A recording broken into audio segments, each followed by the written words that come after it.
Hey guys, great to see you here. It feels like I'm having this cozy discussion about immersive worlds in my living room, and that's great. So the down of the immersive revolution, why I decided to talk about that is there's a lot of misunderstanding and there's a lot of buzz and hype around this VR, AR, and all the abbreviations that are mentioned regarding the immersive worlds.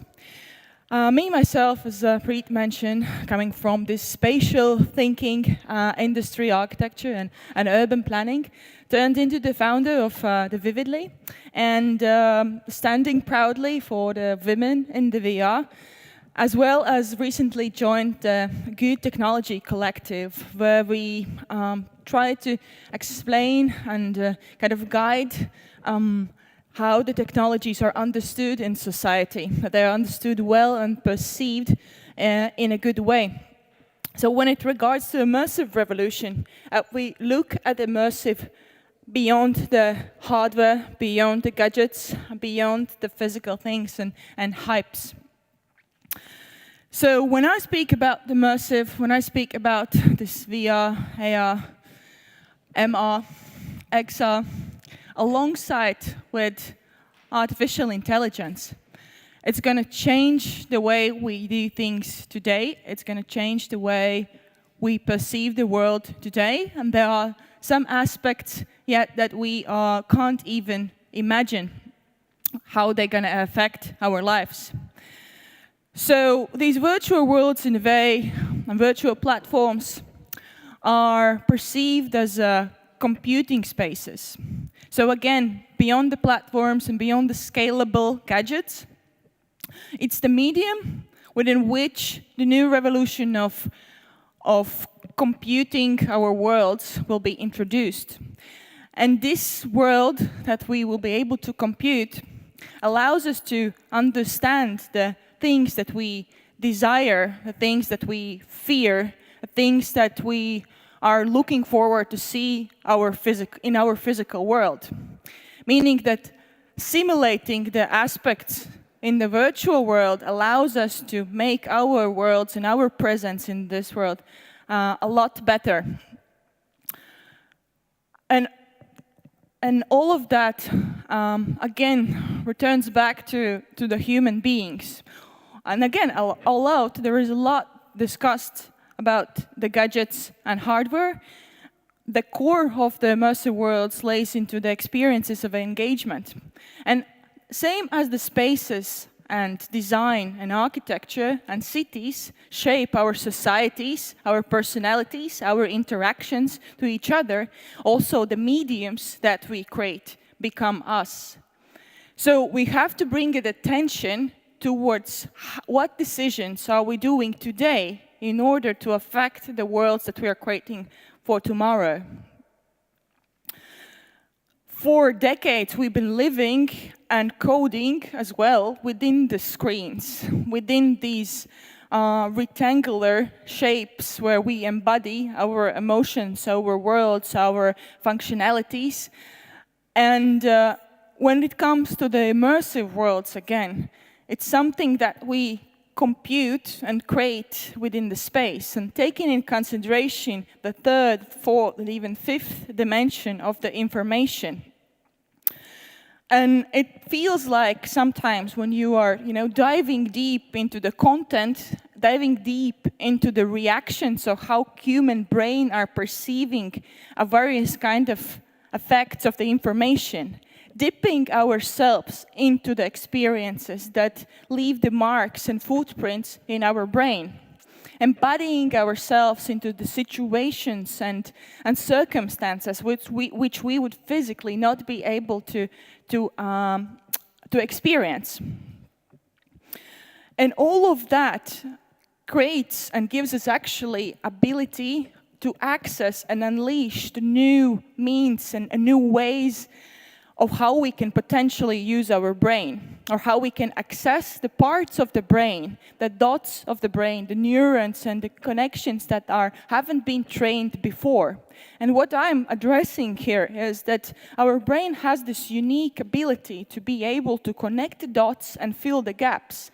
And with simulations of these immersive worlds, with simulations of emotions, memories, actions, experiences, allows us to basically leave the mark in our brain that allows us to open up the channels to parts of our brain that probably are not trained daily.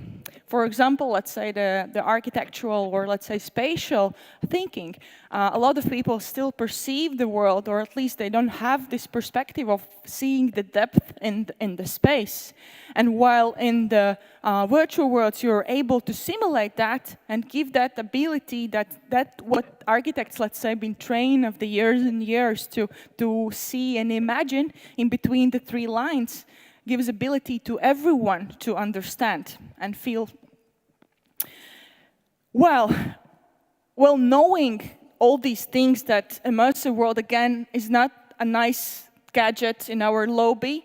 It's not the poster picture with the VR gear or AR gear on the head. Knowing that, how do we avoid not to screw up the experiences that we create for a long term? How do we again dive deep into the content and relation and engagement between your client, your product, your service, your brand, your values, your vision about what you create as a business? How do we not screw up in order to just benefit from short-term goals? How do we see the VR, AR, and all these great mediums beyond just being a one-off campaign, but instead being a strategy, being a methodology, how we approach the future and build our product for future? So I will mention just a few sort of examples or aspects where virtual reality and immersive worlds are perceived through those like superpower compounds, what they reveal. British Heart Foundation in UK is saying that less than 1 person out of 10 can survive the cardiac arrest while being out of the hospital. And 60% of the society say that they are afraid of giving help to a person that is having a cardiac attack or doing CPR. Because doing CPR means basically like breaking someone's like ribs.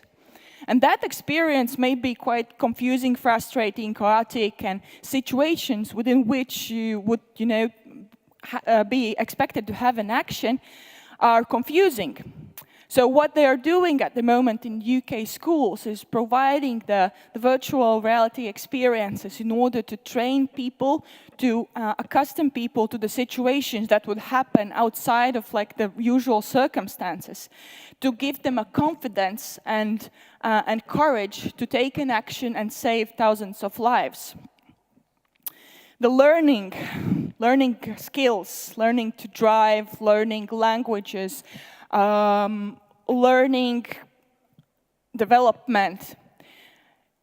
VR is sort of like the way and how to, have a shortcut to the knowledge right into your brain.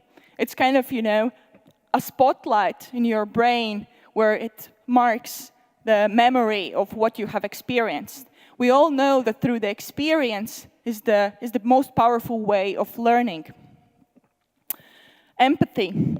Empathy is something that we are discussing a lot of missing because of all these virtual worlds, because of barriers and blocks that we are putting with these gadgets. But if we look beyond that, think about traveling, think about obtaining new insights, knowing the culture, seeing the places. We have the chance to travel a lot, we have the chance to see the world, and we have this motivation to go outside. But a lot of people, our parents, for example, or people with fewer opportunities, the old people, they don't have ability to understand how really it is at the moment in Africa, how really it is to be an Arab, a woman in Saudi. by knowing these things and by being able to scale those informations, the bits of informations to the world through the experience is a power of how we create an empathy and how we enrich our ability to understand the society and become better human beings. Brain hacking is something that I'm a fan of myself, and I know that at this moment, due to all the constraints in the world that are happening, we are kind of obliged even to discover ourselves even more and how we can be more productive, how we can focus more, as opposed of being again distracted by the same different mediums. Relaxation, meditation, focus, creativity, all of those skills may be simulated or given the visual reference in order to be able for us to learn and to open up the parts of our brain. Brand and storytelling. How do we express not the visuals, not the packaging of the brand or the product or the service or all that embodies, but how do we express the goals and values of what the brand has? And due to the new generation and our demands, our own demands to interact more with everything, to customize everything, to be engaged in everything, we kind of dig deep into that piece of our values, which we try to explain. For example, the brand has a value of a friendship, of a love, of encouragement, of a strength, of relaxation. All of those emotions you're able to create in the person and relate through that emotion via the immersive media. And again, all these things seem to be sort of very personal, very like small interactions between the human beings and the mediums. How do we scale and when do we scale? Few facts and figures that say that it's actually also from the foundation of building the medium, there are signs that say we are there and we're going to go just up. Everybody says there's not enough devices in this medium in order to scale. But there are already 13.3 million high-end sort of considered devices, excluding the mobile phones that are also now getting to be able to show you this immersive content. Asia saw a super boom of VR arcades or so-called location-based setups for entertainment showrooms, for experiencing content in three-story buildings. HTC China says that 40% of their devices are used in a business-to-business application.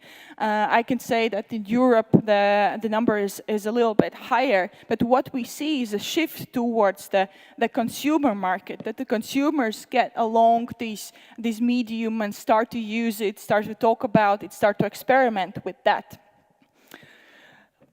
Copy-paste, but the 40% number actually stands for the new ventures that are built every year. So Venture Reality Fund, which is one of the biggest investor and also the researcher around the VR scene, says that there are 40% more VR, AR ventures registered, new startups coming up this year, last year.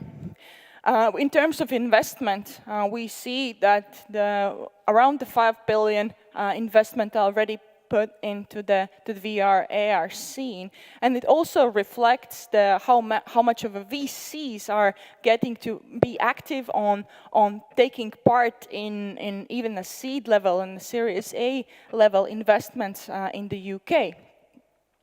Nevertheless, what I want to remind you is that we are looking at this immersive media as a computing platform. And we have to look beyond the hardware. We have to look beyond the platforms. We have to look beyond the pixel perfection on copying our realities. We have to figure out on how we create, how you connect with me through this creative content, through these creative virtual worlds. And beyond that, it all is embodied in my experience, in your experience, in the reactions and emotions that are created from this experience. I want to leave you with this note, and I just wish that we would put more resource, more time, more attention to the content that we create, and less attention to the hardware that we create. Thank you. Thank you. We actually still have some time left, so let's have some questions maybe. Yeah, let's have Do we have any questions from the audience? Guys. I will start with a question and then you have to come up with one, really? Otherwise it's like rude. like so, normal. So far, what has been the coolest AR or VR application you have personally seen, which really blew you away, like, wow, this was really good? I had one breakthrough in kind of scalable VR experience this summer when, like, mostly the film content was seen as 360, as sort of computer graphics, yeah, and basically, like, you were watching a video, like kind of film, but still a video with some effects, and moving around and looking at the space here, although the action happened there, And then this studio, No Dragons by Chris Milk, that have done the Ghost in the Shell and all other like cool stuff. Okay. They launched the Dispatch experience, which is also accessible on the Gear VR. And that experience was the one that finally revealed how important is this spatial scenography of the scene.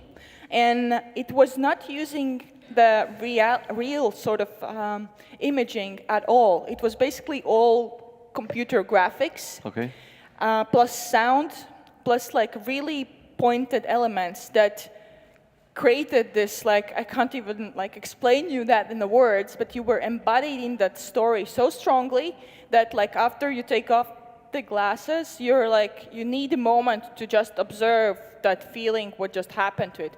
The story was about the dispatcher, so basically living through the crime night, basically 2 crime nights, and ability to bring you into those different positions in the scene while scene is happening, basically next to you, or you're observing how, let's say, that the space is changing. It was just mind-blowing, at least for me, and that returned the belief, let's say, in this medium in scalable way that we are finally learning how to really use this medium and how to really express that story in that meaningful way. Okay. Any questions? Look, 2 hands, very good. We have a catch box here somewhere. Can you throw, let's give it later first, and then the next question is there. Okay, thank you for presentation. Really interesting, especially about these new dimensions of physical world. And my question would be, will the physical experience lose value for human in future because of virtual reality experience expansion? So we will not see the big difference between the physical and virtual. So right now, the physical experience is the best experience that we can get, but what will be in future in that case, from your point of view? I'm still trying to find the roots of why we are perceiving that that one kind of medium will substitute another one, or any kind of digital realm will substitute the physical realm. I was discussing that with some of the futurists who are also taking part in creating scenarios for sci-fi movies and stuff. How big importance is actually on what scenario we create of like these all immersive technologies and all the other technologies affecting our lives in the future. And I think we don't have any sci-fi movie that would create, that we are humans on the top of everything, that we have expanded our intellectual potential so much that we can, be even better humans, and the technology is facilitating us. And that is also like regarding your question, because why do we see that the digital world is sort of trying to take something away from us? Why don't we see that from, the opposite side, and how to actually use it to expand our abilities, our connections, And like for us as like regular human beings, it's usually not really, actual question. But if you are a person with fewer opportunities, your physical world is limited, And so I don't disagree on substitution aspect, let's say.